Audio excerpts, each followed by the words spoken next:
Hello बच्चों, आप लोगों को फिर से स्वागत है आप लोगों का प्यारा channel Lucifer universe of physics.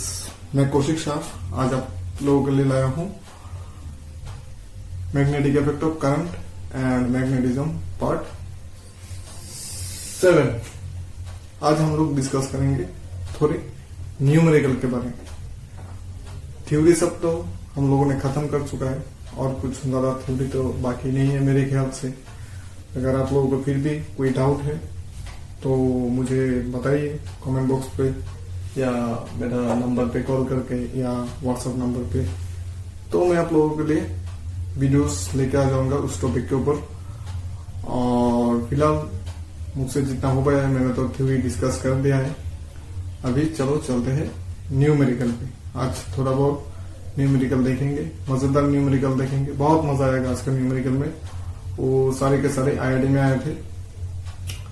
तो आज चलो शुरू करते हैं हम लोगों का आज का लेक्चर। तो शुरू करने से पहले मैं फिर एक बार आप लोगों को बोल देता हूँ, जो लोग मेरे चैनल पे न्यू हो या मेरा चैनल पे फर्स्ट टाइम देख रहे हो मेरा चैनल पे वीडियोस, वो लोग प्लीज मेरा चैनल को सब्सक्राइब कर लो और जल्द से जल्द बेल आइकन भी प्रेस कर लो ताकि मेरा वीडियोस आप लोगों तक जल्द से जल्द पहुंच सके। तो ज्यादा बात नहीं करते, शुरू करते हैं आज हमारा magnetic effect of current and magnetism part 7। तो आज हम लोग डायरेक्ट न्यूमेरिकल पे ही चले जाते हैं। देखते हैं कितना न्यूमेरिकल होता है। इजी और मजेदार वाला न्यूमेरिकल, बहुत मजा आएगा, इंटरेस्टिंग भी है। तो देखते हैं question number 1।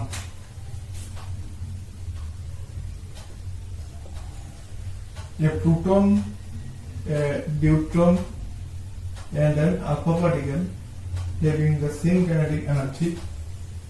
A proton, a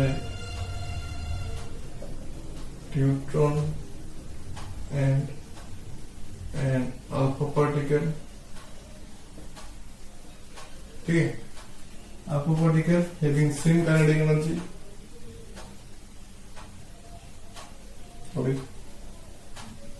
Having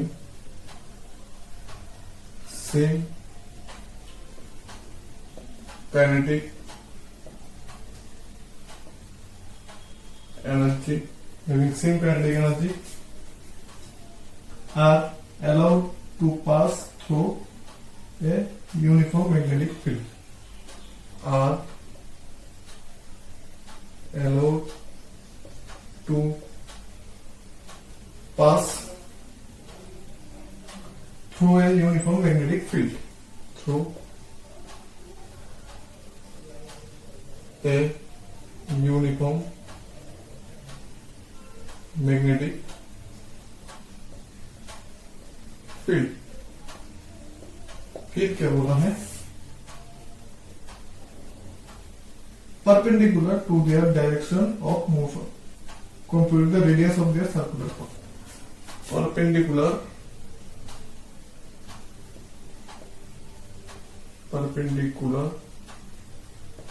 to their direction of motion. ठीक है, compute the radius of their circular path. Compute their radius of their circular path. यह आया था IEEE 2012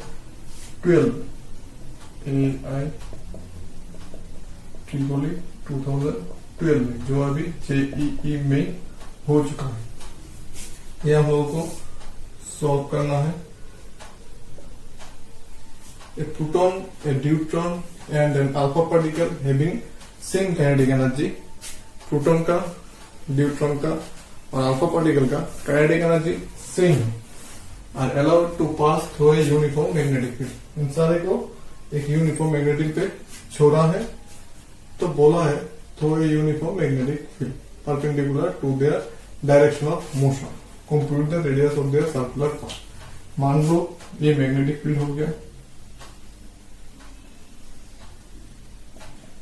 ये मैग्नेटिक फील्ड हो गया,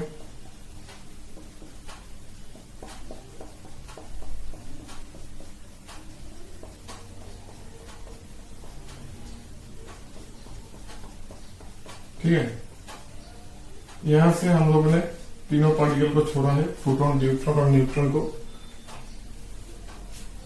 this direction is their velocity and this direction is their magnetic field. जो magnetic field है हम लोगों का वो है जेड एक्सिस के तरफ से, मतलब हम इस बोर्ड के अंदर और बाहर इस डायरेक्शन पे है मैग्नेटिक फील्ड, ठीक है। और हम लोगों ने छोड़ा है इस डायरेक्शन पे, मान लो वाई एक्सिस की तरफ। तो क्या हो गया, मैग्नेटिक फील्ड एंड उन लोगों का वेलोसिटी पर क्या हो गया, परपेंडिकुलर हो गया। जैसे magnetic field perpendicular to their direction of motion, compute their radius of their circular path. उन लोगों का रेडियस जो होगा, क्योंकि ये लोग तो ये सारे लोग कार्व कर जाएंगे, क्योंकि इन लोगों के ऊपर तो जो मैग्नेटिक फील्ड है वो एक्ट कर रहा है। मैग्नेटिक एक्ट होने से लेफ्ट हैंडेड रूल हम लोग अगर यूज करते हैं, एक तरफ मैग्नेटिक फील्ड, दूसरी तरफ अगर वेलोसिटी होता है पार्टिकल का, तो क्या होगा, तीसरी तरफ फोर्स आएगा। तो फोर्स आने से ये सारे पार्टिकल कार्व कर जाएंगे, तो वो कार्व वाला पाथ का हम लोगों को रेडियस निकलना है, ठीक है। तो चलो देखते हैं। तो यहाँ पर अगर हम लोगों ने mass of the proton MP पकड़ लेते हैं, mass of the neutron MD पकड़ लेते हैं, mass of the alpha particle M alpha पकड़ लेते हैं, तो suppose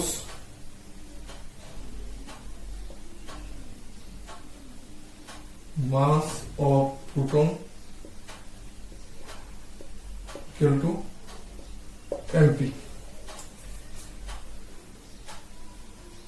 mass of neutron MD, mass of alpha particle M alpha, ठीक है। तो हम लोगों को तो पता है कि न्यूट्रॉन में कितना प्रोटॉन होता है, 2, ठीक है। अल्फा पार्टिकल में कितना प्रोटॉन होता है, 4, क्योंकि इसका मास नंबर है 4, तो इसका 4 प्रोटॉन होता है। ये सब तो हमको पता है। तो यहां से हम लोग क्या लिख सकते हैं, एमडी इक्वल टू, यहां पर लिख लेता हूं, MD equal to 2 MP and M alpha equal to 4 MP. ये तो हम लोग लिख सकते हैं। जो न्यूट्रॉन का मास है वो प्रोटॉन का मास का 2 गुना है, और जो अल्फा का मास है वो प्रोटॉन का मास का 4 गुना है। अच्छा चलो ठीक है। अभी देखते हैं चार्ज किसमें कितना होता है। तो प्रोटॉन का चार्ज तो 1 होता है, और न्यूट्रॉन का चार्ज और अल्फा पार्टिकल का चार्ज क्या होता है, प्रोटॉन का चार्ज तो 1 ही होता है, और न्यूट्रॉन का चार्ज भी 1 ही होता है, इसमें 1 ही इलेक्ट्रॉन होता है। अल्फा पार्टिकल का 2 होता है। तो यहां पर भी हम लोग लिख सकते हैं, अगर चार्ज मान लो कि हम लोग डिनोट करते हैं charge of proton equal to Q P charge of neutron equal to Q D charge of alpha particle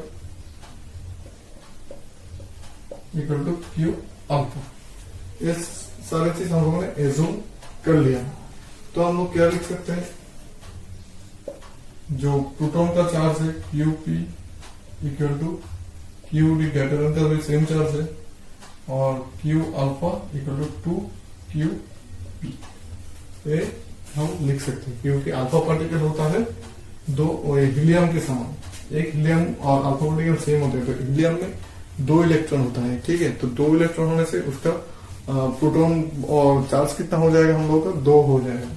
तो इसलिए हम ये 2 चीज यहां से लिख सकते हैं, ठीक है। तो काइनेटिक एनर्जी का फॉर्मूला तो सबको पता ही है। काइनेटिक एनर्जी क्या होता है, K equal to half M v square, where v is the velocity and m is the mass of the particle।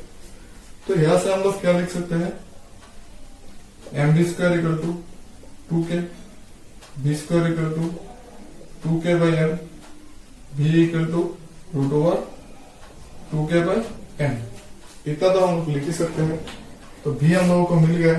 तो भी मिलने से हम लोग क्या कर सकते हैं, और हम लोगों ने तो एक जो पढ़ा था आर वाला इक्वेशन क्या था, Q B by M Q B by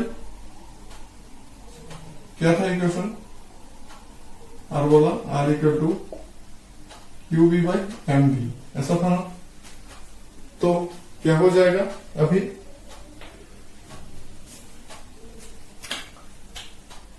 आपका इक्वेशन, ये कौन सा आपके बारे में बोल रहा हूं मैं, जो हम लोग एक मैग्नेटिक फील्ड में जो एक पार्टिकल को छोड़ा था, जो ऐसे कार करके चला गया था, जो साइक्लोट्रॉन के बारे में बोल रहा हूँ। साइक्लोट्रॉन पार्टिकल का जो मैंने डेरिवेशन किया था वो क्या था, R equal to M V by Q B, ऐसा था। ठीक है, तो ऐसा होने से अभी v के जगह पे ए डाल दो, equal to M by Q B into भी कितना है, root over 2k by M. तो अभी क्या आ जाएगा,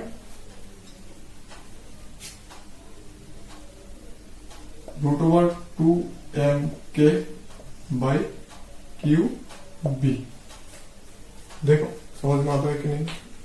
इतना तक होने से ऑलमोस्ट खत्म ही है। अभी सिर्फ वैल्यू पुट करना है, सोल्यूशन हो जाएगा।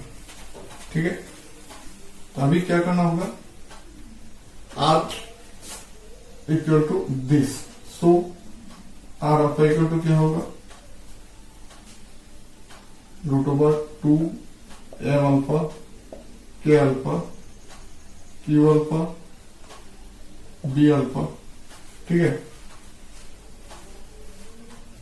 ठीक है, R beta sorry R P क्या होगा, root over 2mp kp qp bp। R D क्या होगा, root over 2md kd qd bd। इस फॉर्मूला से हम लोग ये सब लिख सकते हैं। ठीक है, अभी क्वेश्चन पे क्या बोला है, ATQ K alpha equal to K P equal to K D and B alpha equal to B P equal to B D. देखो, same kinetic energy are allowed to pass through a uniform magnetic field. Same magnetic field पे इन लोगों ने छोड़ा है, तो magnetic field भी same होगा और काइनेटिक एनर्जी भी सेम होगा। ठीक है, तो अभी एक से दूसरे को डिवाइड कर देता हूं, एक कॉपी कर लो, मैं इसको साफ कर देता हूं।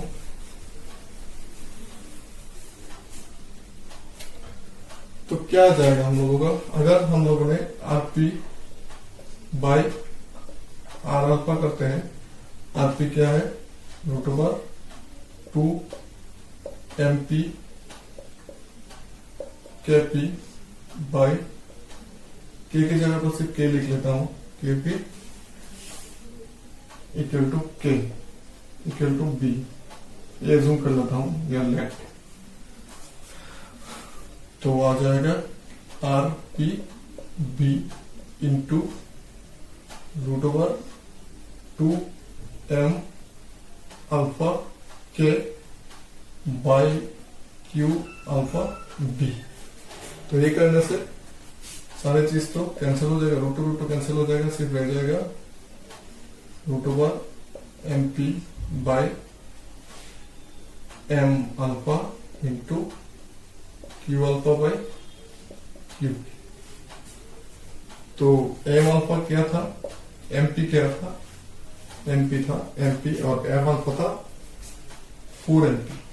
एमपी हो गया एमपी, एम अल्फा था 4 एमपी इंटू क्यू अल्फा था 2 क्यूपी, और ये क्यूपी ही था, QP QP cancel, MP MP cancel, ये आ गया 2 इंटू ये आ गया 2, तो ये आ गया 1।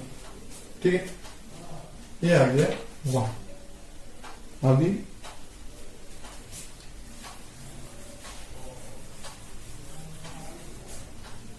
अभी हम लोग क्या करेंगे, आरपी बाय आरडी करते हैं। तो क्या आ जाएगा, √2 MP K by QP B into √2 M D K by QD B. तो बी भी कैंसिल हो जाएगा, के कैंसिल हो जाएगा, 2 कैंसिल हो जाएगा, मिल जाएगा MP by MD into QD by QP. तो एमपी होता है, हम लोग एमपी लिख देते हैं। एमडी क्या होता है, एमडी 2 एमपी इंटू क्यूडी और क्यूपी तो सेम होता है, तो ये क्यूपी क्यूपी कैंसिल कैंसिल, ये हो गया 1/√2। ठीक है, अभी देखो ये आ गया हम लोगों का 1/1 और 1 आरपी बाय आर। ठीक है, तो क्या आया हम लोगों को, ये आया है आरपी बाय आरपी। ठीक है, तो अभी रेशियो निकालने से क्या आ जाएगा, आरपी बाय आर अल्फा और इंटू इसको उल्टा करने से आरपी बाय आर अल्फा और RP by R D equal to, इसको 1 दे दो, इसको 2 दे दो, 1 डिवाइड बाय 2। तो क्या आ जाएगा, RP by R alpha into this करने से हम लोग का आरपी आरपी कैंसिल हो जाएगा, मिल जाएगा R D by R alpha, और ये आ जाएगा 1/√2 मीन्स √2। तो आ जाएगा R D by R alpha equal to √2। That means R alpha, RP R D R alpha, RP R D R alpha equal to 1:2:1। ठीक है, आरपी और आरडी का रेशियो करने से क्या आया था, 1:√2, और आरपी और आर अल्फा का रेशियो करने से 1 आया था। देखो आरपी और आरडी का रेशियो करने से क्या आया था, आरपी और आरडी 1:√2, ये आ गया, और आरपी और आर अल्फा का रेशियो करने से क्या आना था, 1 आना था। देखो आरपी और आरडी रेशियो का 1, ये स्टेप करने से भी ठीक है, नहीं करने से भी होगा, जरूरत नहीं है। और आर डी और आर अल्फा करने से कितना आएगा, घुमा फिरा के 1/√2 इंटू 1/√2 आ जाएगा। ठीक है, समझ में आएगा। तो क्या आ रहा है, 1:√2:1 हम लोगों का रेडियस का ratio, compute their radius of their circular path. तो क्या आया हम लोगों का 1:√2:1, मतलब ये आ गया हम लोगों का रेडियस का रिलेशन। ठीक है, अभी क्या करेंगे, अभी एक दूसरा वाला न्यूमेरिकल देखेंगे सेम टाइप का।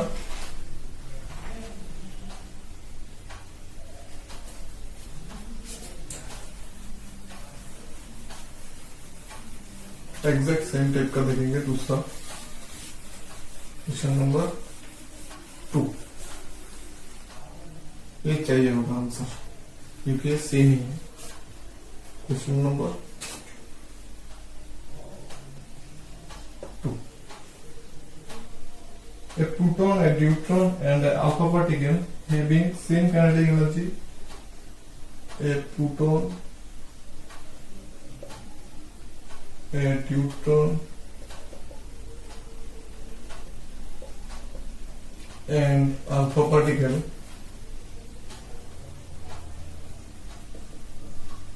having same kinetic energy,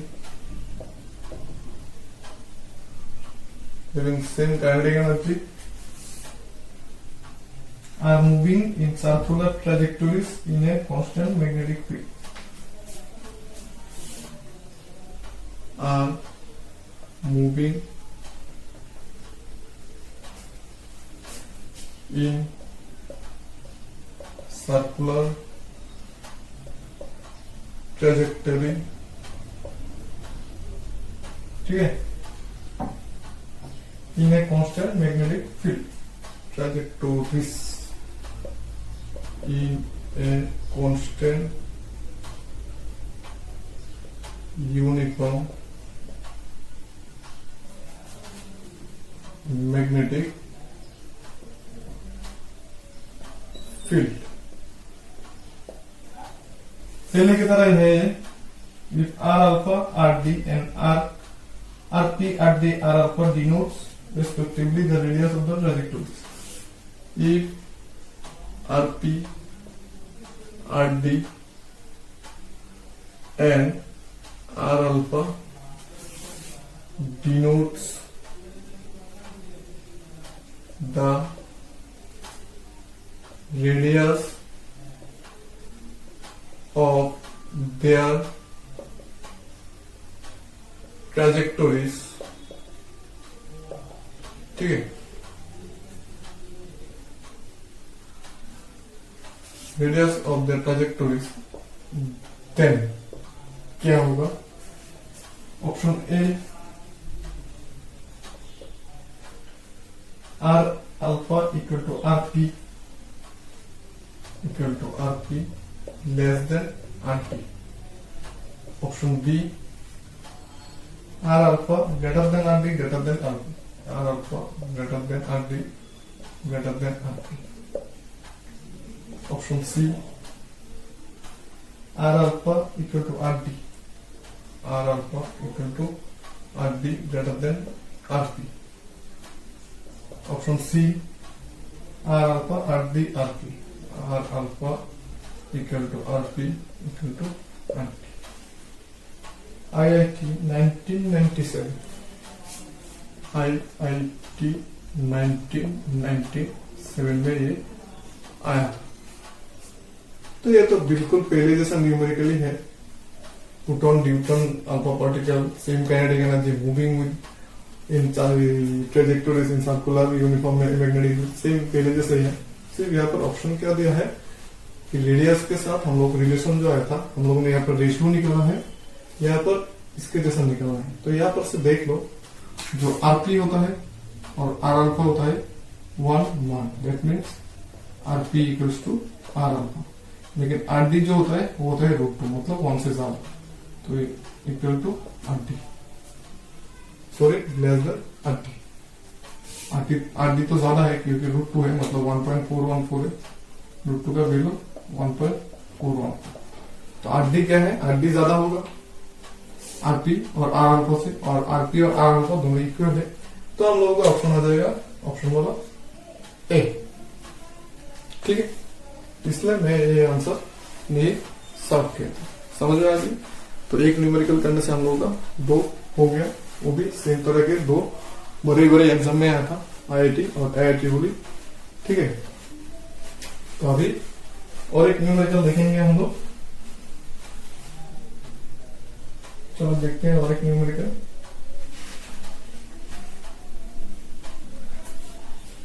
निकाल देता हूं, समझ में आएगा। Question number 3,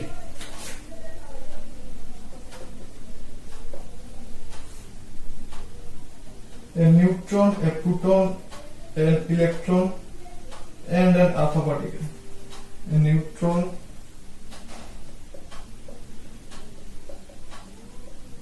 a proton, a electron and a alpha particle.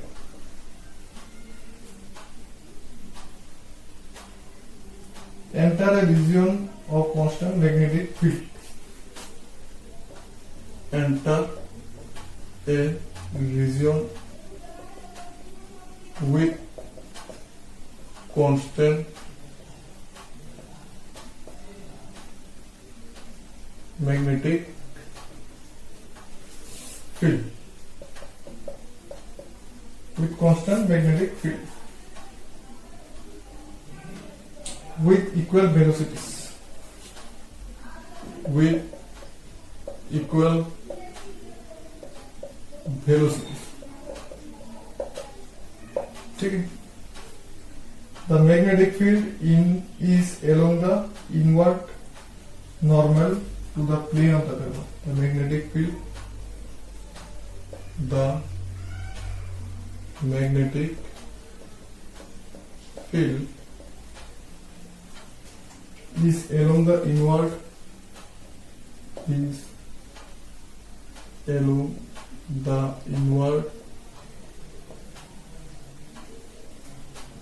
normal to the plane of the paper. Normal to the plane of the paper.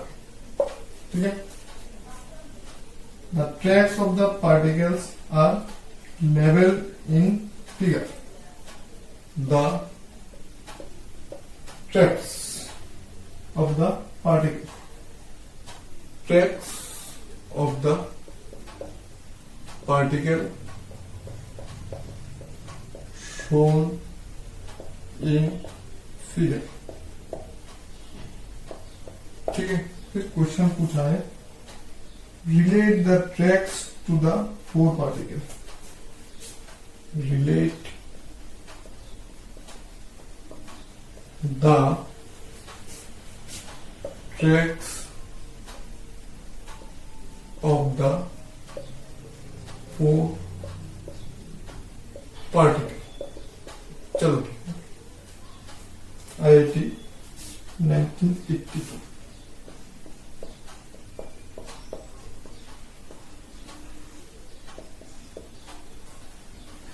Figure एक तो दिया हुआ है इसमें.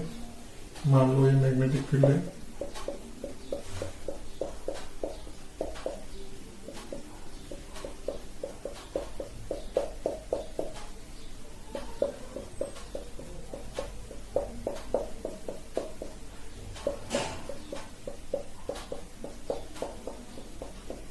ये मैग्नेटिक फील्ड इनवर्ट की तरफ डायरेक्ट कर रहे हैं. मतलब मैग्नेटिक फील्ड जो है उसका डायरेक्शन बोर्ड के अंदर तक है. मतलब जेड डायरेक्शन पे मैग्नेटिक फील्ड है. तो एक तो जाता है सीधा, दूसरा जाता है इस तरह, तीसरा जाता है इस तरह, चौथा जाता है इस तरह. A B C D. ये हो गया हम लोग का ए, ये हो गया बी, ये हो गया सी, ये हो गया डी. हमको बोलना है कि मतलब ए बी सी डी कौन सा पार्टिकल है. तो फिलहाल न्यूट्रॉन है, प्रोटॉन है, इलेक्ट्रॉन है, अल्फा पार्टिकल है. ठीक है. तो यहां पर प्रोटॉन और इलेक्ट्रॉन का चार्ज है, अल्फा पार्टिकल का भी चार्ज. न्यूट्रॉन का कोई भी चार्ज नहीं है. तो कोई भी चार्ज नहीं होने से न्यूट्रॉन का, तो न्यूट्रॉन क्या होगा, मैग्नेटिक फील्ड पे डिफ्लेक्ट नहीं होगा, सीधा चला जाएगा. तो सी जो होता है ये हो जाएगा हम लोग का न्यूट्रॉन. इतना तो समझ में आ गया. सी हो जाएगा हम लोग का न्यूट्रॉन. अभी क्या बाकी है, प्रोटॉन बाकी है, इलेक्ट्रॉन बाकी है, अल्फा पार्टिकल बाकी है. इसमें से प्रोटॉन का चार्ज है प्लस, अल्फा पार्टिकल का होता है, क्या होता है अल्फा पार्टिकल का, माइनस, और इलेक्ट्रॉन का होता है माइनस. ठीक है. अल्फा पार्टिकल का क्या होता है टू उसमें अल्फा पार्टिकल में क्या कम रहता है, सॉरी अल्फा पार्टिकल में पार्टिकल का होता है, देखो He4 तो उस पे 2 इलेक्ट्रॉन तो 2 प्रोटॉन होता है, तो उसका हो गया प्लस। तो अभी हम लोगों को निकलना है, क्या निकलना है,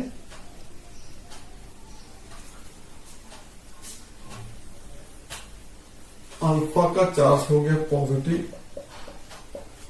प्रोटॉन का चार्ज हो गया पॉजिटिव, इलेक्ट्रॉन का चार्ज हो गया नेगेटिव। मतलब ये दो सेम डायरेक्शन पे जाएगा और तीसरा इलेक्ट्रॉन जो है वो दूसरी डायरेक्शन पे जाएगा। तो दो तो सेम डायरेक्शन पे ये दो है, मतलब ए और बी में से एक होगा प्रोटॉन, ए और बी में से एक होगा प्रोटॉन और दूसरा होगा अल्फा पार्टिकल, क्योंकि दोनों का चार्ज तो पॉजिटिव है, तो दोनों सेम तरफ ही डिफ्लेक्ट करेगा इस तरह। और बी हो गया तो हम लोगों का इलेक्ट्रॉन,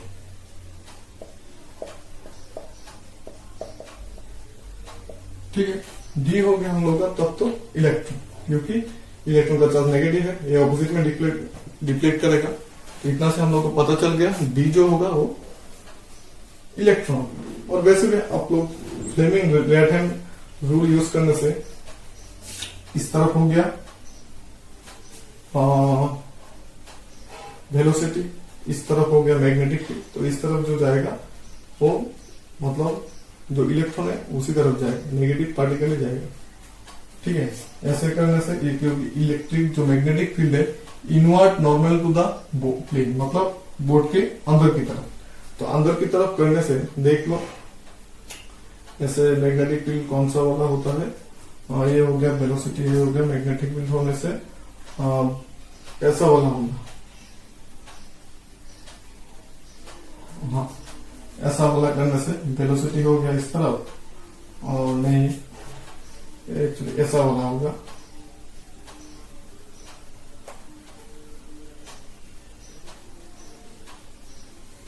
मैं इसमें यहाँ पर ड्रॉ करके दिखा देता हूँ। ये हो गया हम लोगों का velocity,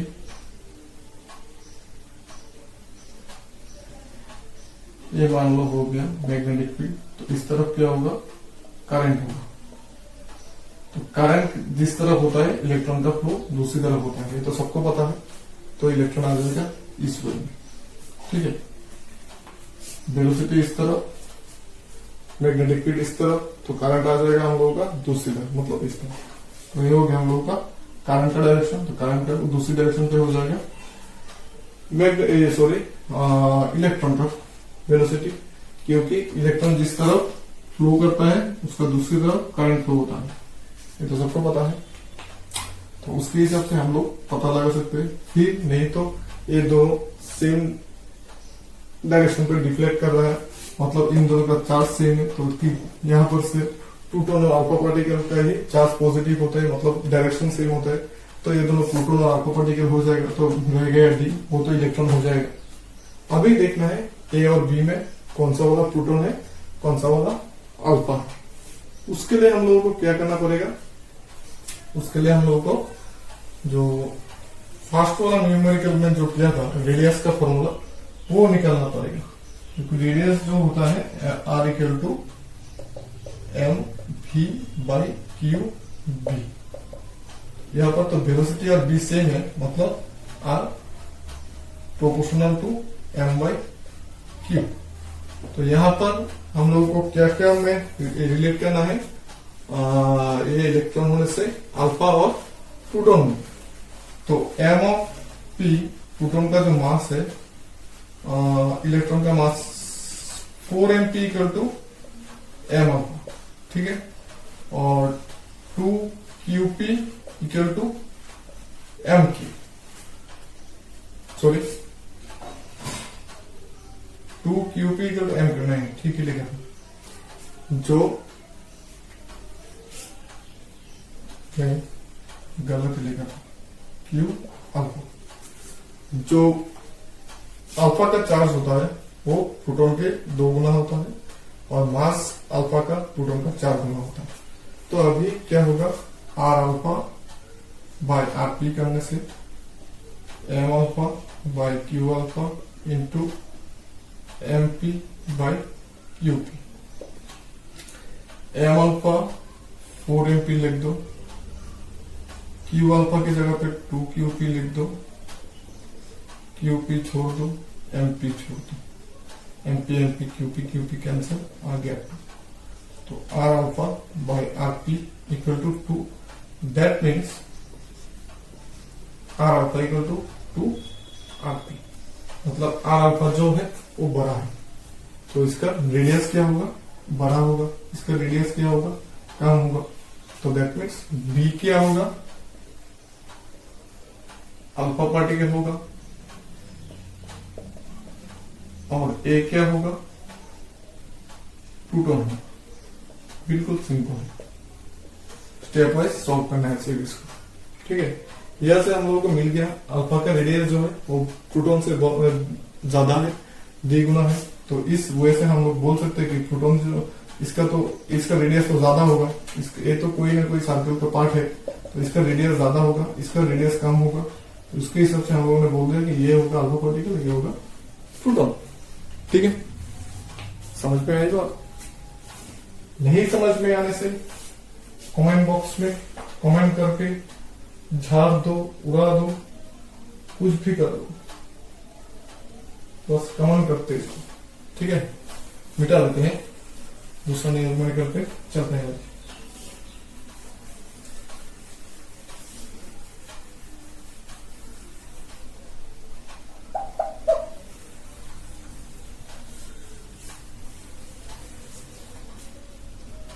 question number 4। A neutron, a proton and an electron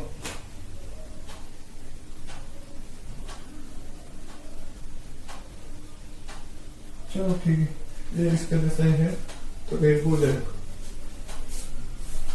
क्या देता हूं,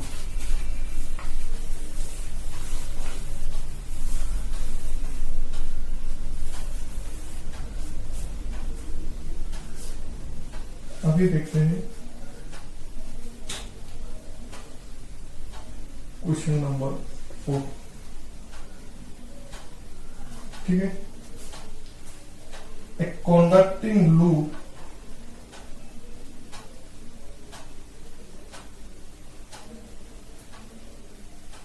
so two particles A and B of masses, two particles A and B of masses MA and MB, MA and MB respectively and having the same charge,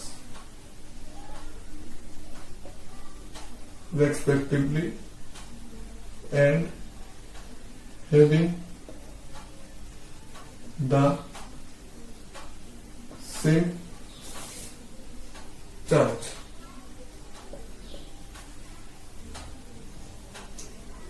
are moving in a plane A, are moving in a plane, ठीक है। A uniform magnetic field exists perpendicular to this plane, a uniform magnetic field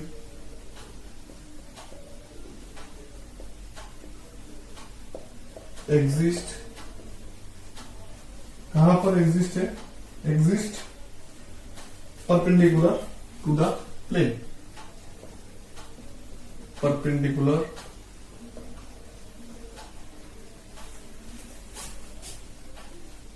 to the plane. The speeds of the particles are Va and Vb respectively. बहुत लंबा question है। The speeds of the particles are Va and VB respectively. Here, and the trajectories are shown in the figure. Then, and the trajectories are shown in the figure. यहाँ पर एक figure दिया हुआ है, फिर पूछा है देन IIT 2001.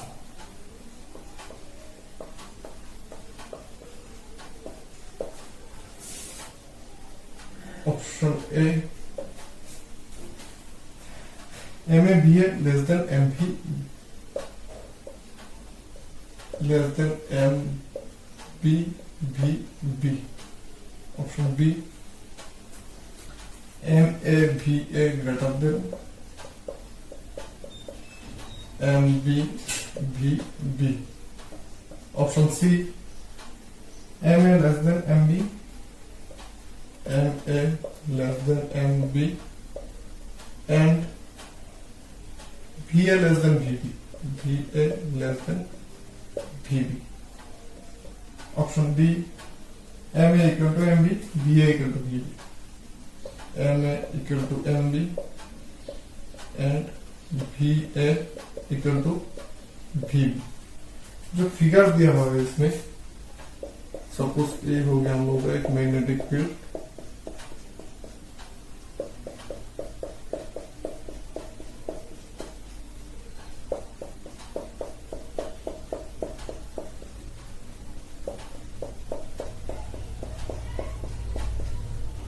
यहाँ पर दिया हुआ है कुछ इस तरह.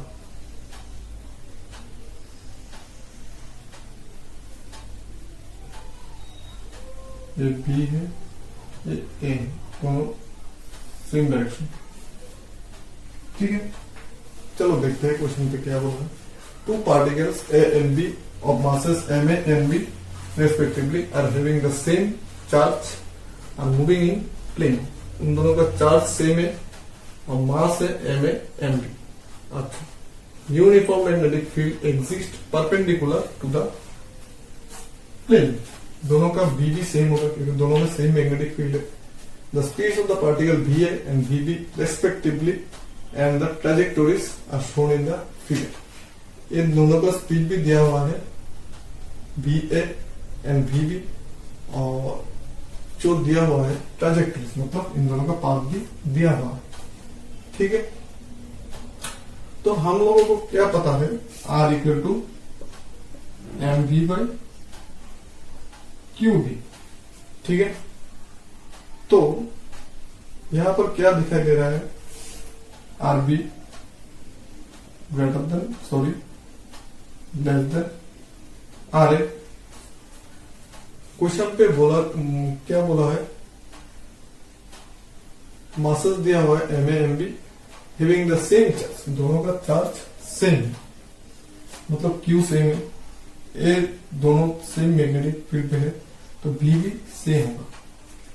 तो फिर हम लोग क्या लिख सकते हैं, R proportional to MA, R proportional to MB. तो यहाँ पर RB की जगह पर क्या लिख सकते हैं, MB VB less than RA की जगह पे MA VA, क्योंकि नीचे का दो टर्म कांस्टेंट होगा. तो हम लोग का आंसर क्या आ जाएगा, ऑप्शन कौन सा वाला आ जाएगा, this B.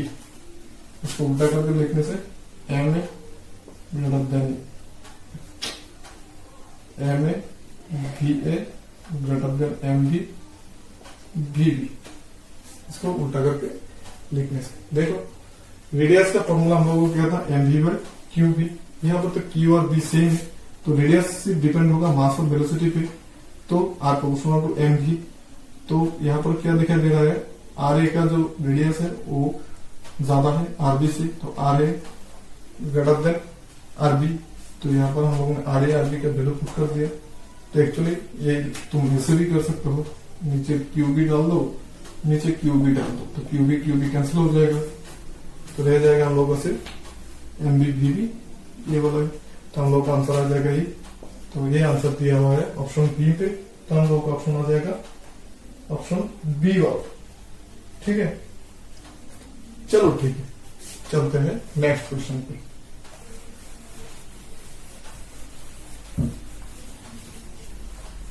Question number 5।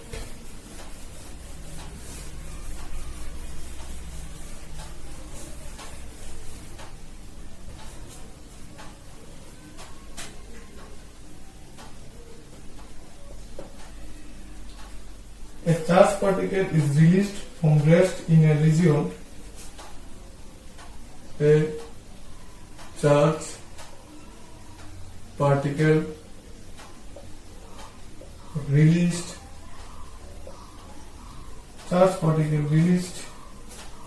from rest in a region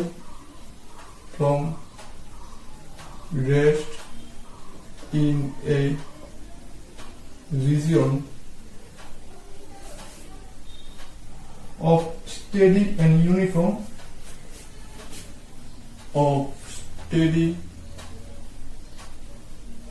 and uniform electric and magnetic field. ठीक है, which are parallel to each other. The particle will move in which are parallel to each other. So the particle move in. कौन सी तरफ move करेगा? Option A straight line,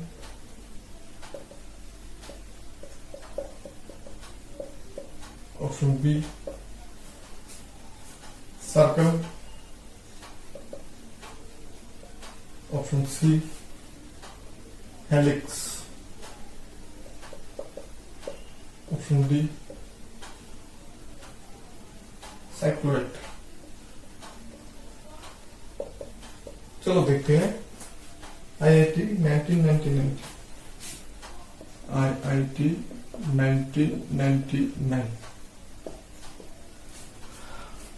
A particle released from rest in a region of steady and uniform electric and magnetic field which are parallel to each other. तो मान लो इस तरफ है electric field, इस तरफ है मैग्नेटिक फील्ड, दोनों पैरेलल है। पार्टिकल को यहाँ पर छोड़ा है रेस्ट पे। मान लो एक पार्टिकल क्यू को छोड़ा है रेस्ट पे, तो पार्टिकल कौन सी तरफ जाएगा? ये हो गया हम लोगों का इलेक्ट्रिक फील्ड,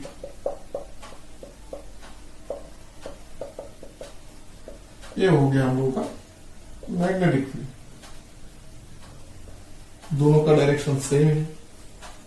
हम लोगों ने पार्टिकल को यहां पर छोड़ा है, तो ये क्या इस तरफ कार्व होगा या इस तरफ कार्व होगा या सीधा चला जाएगा? तो हम लोगों को देखना है। तो क्यू चार्ज को इलेक्ट्रिक फील्ड में छोड़ने से उसके ऊपर एक फोर्स अप्लाई होता है, वो होता है F इक्वल टू क्यू। ये तो सबको पता है। तो इलेक्ट्रिक फील्ड की वजह से इस पे एक फोर्स अप्लाई होगा क्यू। ठीक है, तो इसको इस डायरेक्शन पे एक क्यू फोर्स मिलेगा। ये मत सोचना कि इलेक्ट्रिक फील्ड यहां पर है। इलेक्ट्रिक फील्ड यहां पर भी है, यहां पर भी है, यहां पर भी है। मैग्नेटिक फील्ड यहां पर भी है, यहां पर भी है, यहां पर भी है। ठीक है, और मैग्नेटिक फील्ड जो होता है क्यू चार्ज को रखने से क्या होगा? F B equal to Q V B sine theta. Theta का वैल्यू क्या हो जाएगा? 0 डिग्री। तो आंसर आ जाएगा 0। दैट मीन्स थीटा किसमें होता है? वेलोसिटी और बी में। तो वेलोसिटी तो इसके इस तरफ है और बी भी इसका इस तरफ है, तो दोनों में से बीच का एंगल क्या हो जाएगा? 0 डिग्री हो जाएगा। तो 0 डिग्री होने से क्या हो जाएगा? कोई फोर्स अप्लाई नहीं होगा मैग्नेटिक फील्ड की वजह से। तो ये इलेक्ट्रिक फील्ड की वजह से सीधा स्ट्रेट लाइन पे ही चला जाएगा। तो इसका पाथ होगा ऑप्शन ए होगा, मीन्स स्ट्रेट लाइन। ठीक है, समझ में आएगा? बिल्कुल इजी है, लेकिन थोड़ा इंटेलेक्चुअल टाइप का है, बस इतना ही। ठीक है,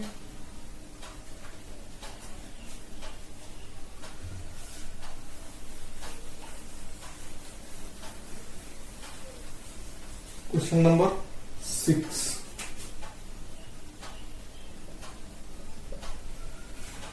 A circular loop of radius r, a circular loop of radius r carrying current I, carrying current I lies in xy plane, lies in xy plane with its center at origin, with its center at origin। चलो, total magnetic flux through xy plane is, total magnetic flux through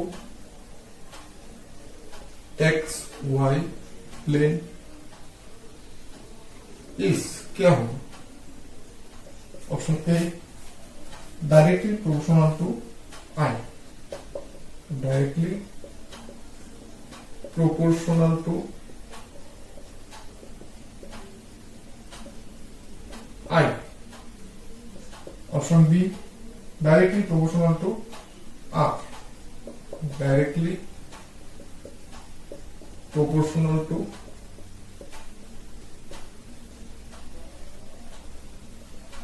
R।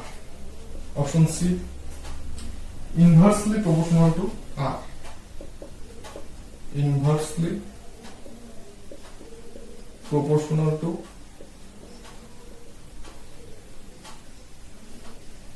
R। Option D 0। IIT 1990, IIT 1990 जो अभी हो गया है JEE advance. A circular loop of radius r carrying a current I lies in xy plane। तो हम लोग xy plane एक draw कर लेते हैं। मान लो ये x o x dash y o y dash, यहाँ पर एक सर्कुलर वायर है with centre at the origin, जिसका सेंटर ओरिजिन पे है। The magnetic flux through xy plane, xy plane में कितना मैग्नेटिक फ्लक्स होगा? तो देखो इस वायर में करंट आई जाने से, ठीक है, तो मैग्नेटिक फ्लक्स कौन सी डायरेक्शन पे होगा? इस डायरेक्शन पे होगा। एक वायर में से अगर करंट पास होने से मैग्नेटिक फ्लक्स कौन सी डायरेक्शन पे होता है? इस डायरेक्शन पे होता है, मतलब इस डायरेक्शन पे होगा। तो यहाँ पर करंट पास होने से इस डायरेक्शन पे होगा, सेम तरफ इस डायरेक्शन पे होगा, फिर इस डायरेक्शन पे होगा। मतलब ये इसको जितना प्लस एक्सिस पे होगा उतना माइनस एक्सिस पे होगा, जितना प्लस एक्सिस पे होगा उतना माइनस एक्सिस पे होगा। मतलब सारे के सारे सम करने से आंसर आ जाएगा हम लोगों का 0।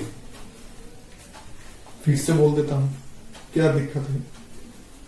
मैं ये वायर में जो ये सर्कुलर वायर है, इस पे करंट पास करने से क्या होगा? इसका चारों तरफ मैग्नेटिक फील्ड जनरेट होगा, इसलिए क्योंकि इसमें मैग्नेटिक फ्लक्स जनरेट होगा। तो मैग्नेटिक फ्लक्स का डायरेक्शन क्या होगा? वायर में से करंट जाने से इसका चारों तरफ मैग्नेटिक फ्लक्स जनरेट होता है। तो इस वायर में से करंट जाने से इस तरफ मैग्नेटिक फ्लक्स जनरेट होगा, पूरा इस तरफ मैग्नेटिक फ्लक्स जनरेट होगा। ठीक है, तो ये ऊपर का सारा पास करने से, नीचे का सारा पास करने से क्या आ जाएगा? अल्टीमेटली 0 आ जाएगा। मतलब टोटल जो आएगा magnetic flux through XY plane is 0। एक भी एक्स्ट्रा नहीं रहेगा, सारे का सारा कैंसिल हो जाएगा प्लस माइनस की वजह से। ठीक है, चलो देखते हैं अभी नेक्स्ट बोला question number 7।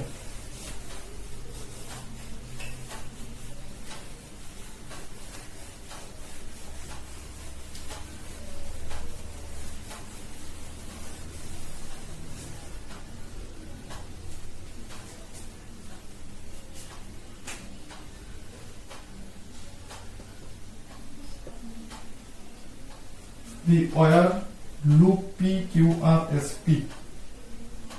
The wire loop PQRSP formed by joining two semicircular wires. Formed by joining two semicircular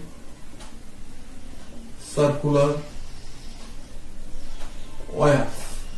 Two semicircular wires of radius R1 and R2 of radius R1 and R2 carrying current I as shown. The magnitude of the magnetic induction at the center C. Current I as shown. The magnitude of magnetic field. ठीक है, कहां पर? The magnitude of magnetic field at the centre C is, at the centre C is. एक तो figure दिया हुआ है जो मैं बाद में ड्रॉ करता हूं। ऑप्शन दिया हुआ है μ0 I/2 1 by R1 plus 1 by R2, 1 by R1 plus 1 by R2। Option B दिया हुआ है μ0 I/4 1 by R1 plus 1 by R2। Option C दिया हुआ है μ0 I/2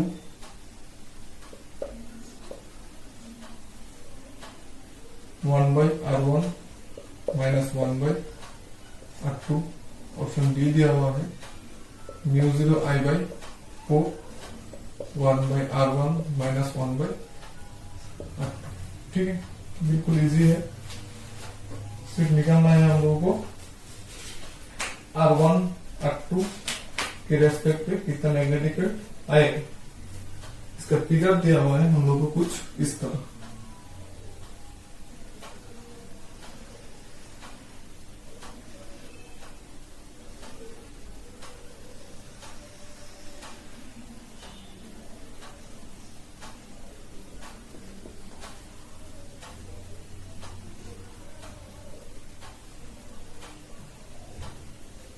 जिस तरह तो आई करंट ये हो गया सी सेंटर, नीचे वाला का रेडियस R1, छोटा वाला का रेडियस R1, बड़े का रेडियस R2। आ गया हम लोग तो बड़े में या छोटे में PQRS। इसको दे दो P, इसको दे दो Q, इसको दे दो R, इसको दे दो S। चलो खत्म हो गया। तो हम लोगों ने जो सर्कुलर लूप के लिए पढ़ा था, सर्कुलर लूप के लिए एक कौन सी एग्जाम पे आया है? IIT 1988 में, बहुत पहले है। जो सर्कुलर वायर के लिए हम लोगों ने पढ़ा था मैग्नेटिक फील्ड सेंटर पे क्या होना था? B = μ0 I/2। याद है? सर्कुलर वायर के लिए जो हम लोगों ने पढ़ा था सेंटर पे मैग्नेटिक फील्ड क्या होता था ये। लेकिन हम लोगों को अभी क्या मिला है, सेमी सर्कुलर, मतलब हाफ सर्कल। तो मैग्नेटिक फील्ड क्या होगा, हाफ सर्कल ही होगा। समझ में आई बात। तो पहले वाला रेडियस के लिए क्या होगा, B1 इक्वल टू 2R1, और ऊपर का रेडियस के लिए B2 equals to half μ0I/2R2। ये भी तो एक सेमी सर्कुलर ही है, और सर्कुलर के लिए हम लोगों का इक्वेशन था μ0I/2R। तो ये तो हाफ सर्कल है, इसलिए मैं हाफ से मल्टीप्लाई कर दिया। ये हो गया B1 हो गया, ये B2 हो गया, ये S R2 greater than R1, so R2 greater than R1, that means B1 greater than B2। तो नेट मैग्नेटिक फील्ड क्या होगा, सीखे, नेट मैग्नेटिक फील्ड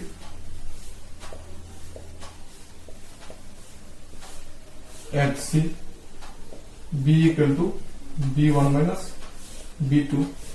B1 क्या है, ये है μ0I/4, μ0I/4। चलो इसको 2 लाइन में लिख देते हैं, 1/R1 minus μ0I/4 1/R2। μ0I/4 common ले लो, 1/R1 माइनस 1/R2। ठीक, बिल्कुल इजी है। ये दो सर्कुलर लूप के लिए सेंटर पे निकाल दो। पूरा सर्कुलर लूप के लिए होता है μ0I/2R, हाफ सर्कुलर लूप के लिए होगा हाफ। फिर इसका रेडियस R2 होने से इसको भी सेम फॉर्मूला में डाल दो, एक से एक माइनस कर दो, आ जाएगा। अब ये दोनों मैंने क्यों कैलकुलेट नहीं किया है, ये दोनों पार्ट के लिए भी तो मैग्नेटिक फील्ड आना चाहिए।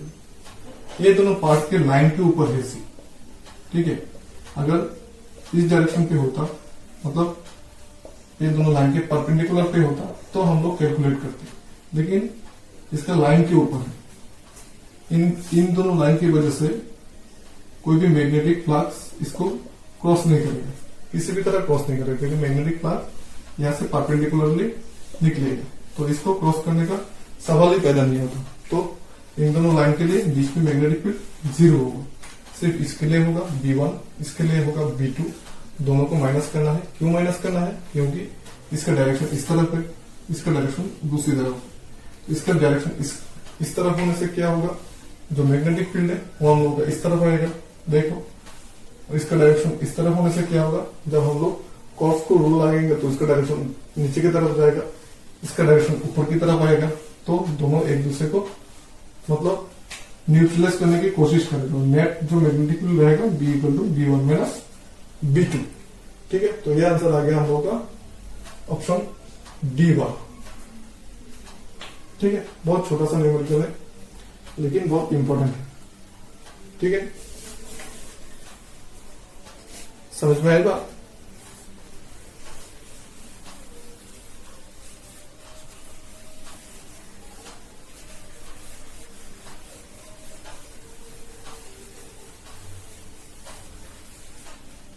चलो अभी देखते हैं question number 8।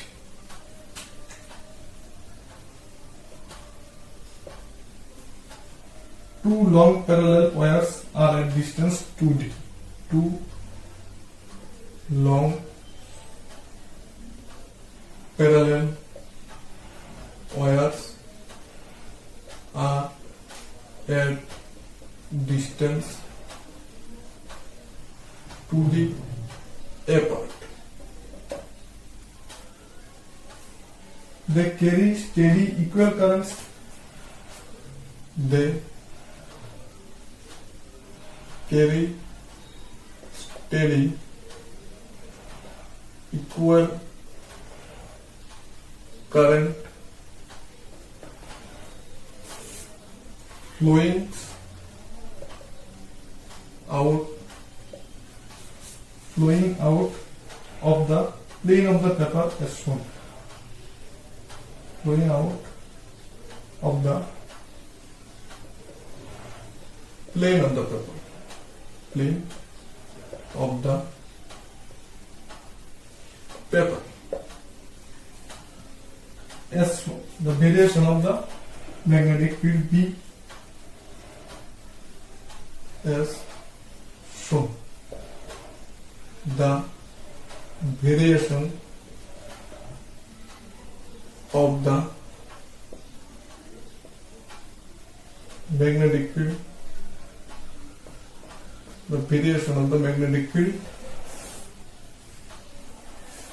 B along x dash, along x dash is given by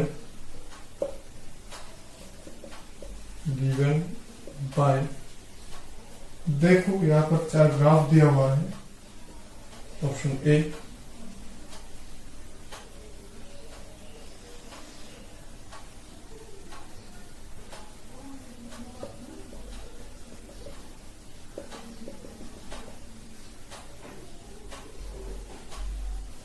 ये यहां पर इस तरह, यहां पर ये इस तरह।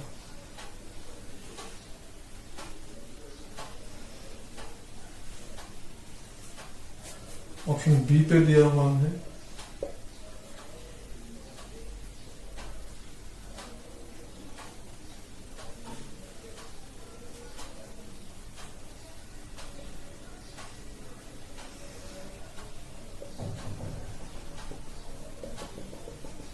इस तरह।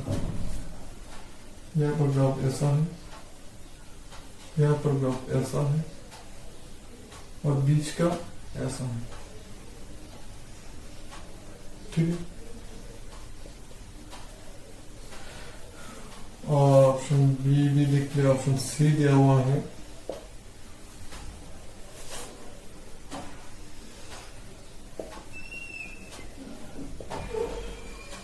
ऑप्शन सी दिया हुआ है हम लोगों को इस तरह,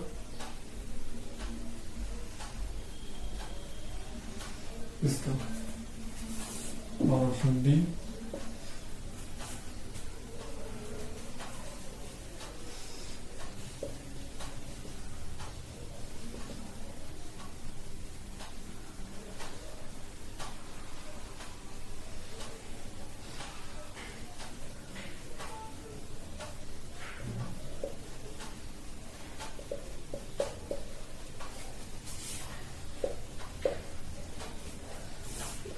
इस तरफ हो गया हम लोग का मैग्नेटिक फील्ड बी।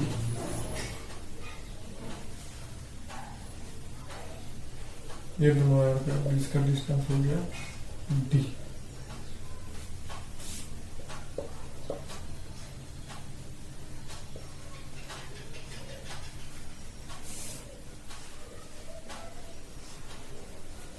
चलो ठीक है, इतना ही दिया हुआ है इसमें और कोई दिक्कत नहीं है। जो पार्टिकल हो वो इस पॉइंट पे है।